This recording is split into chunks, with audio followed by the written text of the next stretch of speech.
ultra progresif yang menamai diri Movimento das Forças Armadas atau MFA. Dalam bahasa Indonesia berarti Gerakan Angkatan Bersenjata, berhasil mengakhiri 4 dekade kediktatoran Estado Novo atau negara baru. Estado Novo adalah nama pemerintahan yang dibentuk oleh diktator Portugal, yaitu António Salazar pada tahun 1933. Istilah ini mirip dengan nama rezim yang dibentuk Soeharto di Indonesia, yaitu Orde Baru. Diktator Salazar berkuasa selama 36 tahun, yaitu dari tahun 1933 hingga tahun 1968. Itu pun dia berhenti berkuasa karena mengalami serangan stroke berat. Lalu kekuasaannya dilanjutkan oleh Marcelo Caetano hingga tahun 1974. Kediktatoran Salazar dan Estado Novo-nya adalah masa paling gelap dalam sejarah Portugal. Pada tahun 1926, sebuah kudeta militer menggulingkan pemerintahan sipil yang disebut Republik Portugal Pertama. Saat itu, di seantero Eropa, tak terkecuali di Portugal, fasisme sedang naik daun. Salazar, seorang Katolik konservatif, merupakan bagian dari arus politik itu. Hingga kemudian pada tahun 1932, Salazar berhasil menjadi Perdana Menteri. Setahun kemudian, dia membentuk rezim Estado Novo. Sejak itu, tergelarlah karpet merah kediktatoran itu. Partai politik dilarang, serikat buruh dilarang, pers dibungkam, kemerdekaan berpendapat diberangus, dan lain-lain. Mirip sekali dengan rezim Orde Baru di Indonesia, rezim Estado Novo juga selalu bicara tentang persatuan dan keutuhan bangsa, pentingnya stabilitas dan ketertiban, kepatuhan pada otoritas, dan tugas warga negara hanya bekerja. Untuk membungkam warga sejak dari bisik-bisik, rezim Salazar membentuk Polícia Internacional de Defesa do Estado atau yang disingkat PIDE yang tugasnya mengontrol dan memata-matai seluruh aktivitas warga. Selain itu, PIDE punya agen rahasia yang kerjanya menyusup ke organisasi-organisasi kiri yang bergerak di bawah tanah, terutama Partai Komunis Portugal, yang kerjanya menyusup ke organisasi-organisasi kiri yang bergerak bawah tanah, terutama Partai Komunis Portugal. Sepanjang tahun 1948 hingga tahun 1958, setidaknya 700 hingga 2000 orang aktivis ditangkapi per tahun. Tak banyak yang digiring ke pengadilan, sebagian besar berakhir di tangan PIDE. Anda tahu Amnesty International (LSM) yang bergerak dalam isu-isu HAM. Jadi, di tahun 1961, ada 2 pelajar di Portugal ditangkap hanya karena bersulang demi kebebasan. Kisah 2 pelajar ini menyebar di surat kabar. Pengacara Prancis yaitu Peter Benetson merespon kejadian ini dengan berkampanye. Saat itu, rezim Estado Novo juga bertindak keras terhadap negara jajahan Portugal seperti Mozambik, Angola, Guinea-Bissau, Timor Leste, dan lain-lain. Pada tahun 1960-an, seiring dengan pasang berlawanan di negeri jajahan, lebih dari 200.000 tentara Portugal dikirim untuk memadamkan perlawanan. Padahal jumlah penduduk Portugal saat itu hanya 9,5 juta orang. Ditambah lagi, demi memadamkan perlawanan itu, 40% anggaran belanja dikerahkan untuk membelanjai perang di negeri jajahan. Tahun 1968, Salazar terserang stroke yang memaksanya melepas jabatan. Kekuasaan beralih ke Marcelo Caetano. Di tangannya, wajah Portugal tak banyak berubah. Perang kolonial berlanjut, represi dan pembungkaman demokrasi juga berlanjut. Menginjak tahun 1970-an, kepuasan di tubuh angkatan bersenjata mulai menguat. Terutama di kalangan perwira muda dan rendahan, muncul gerakan yang menamai dirinya Movimento dos Capitães atau Gerakan Kapten.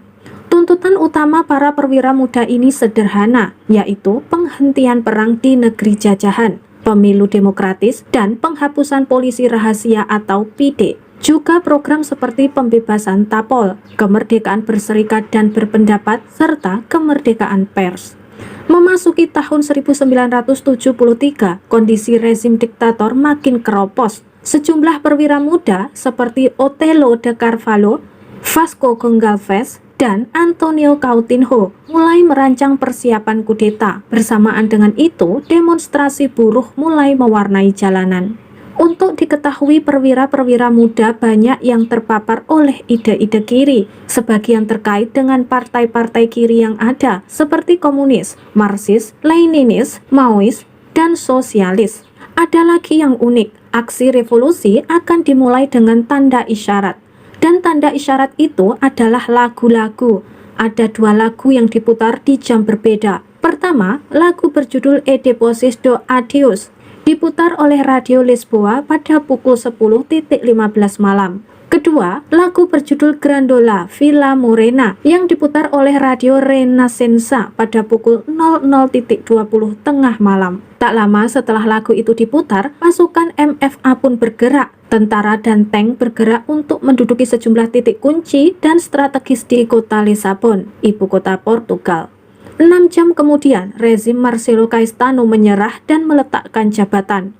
Kudeta ini nyaris tak meletuskan senapan, kecuali tembakan polisi rahasia PIDE yang menghabisi 4 warga sipil. Meskipun saat itu ada seruan agar warga tak keluar rumah, tetapi rakyat tetap turun ke jalan. Mereka berbaur dengan tentara untuk bersukacita merayakan revolusi. Mereka mendatangi toko-toko bunga di kota Lisabon. Kebetulan saat itu sedang musim bunga anyelir merah. Bunga anyelir merah itu kemudian diberikan ke tentara. Kemudian tentara-tentara progresif itu menaruh bunga anyelir di moncong senjatanya.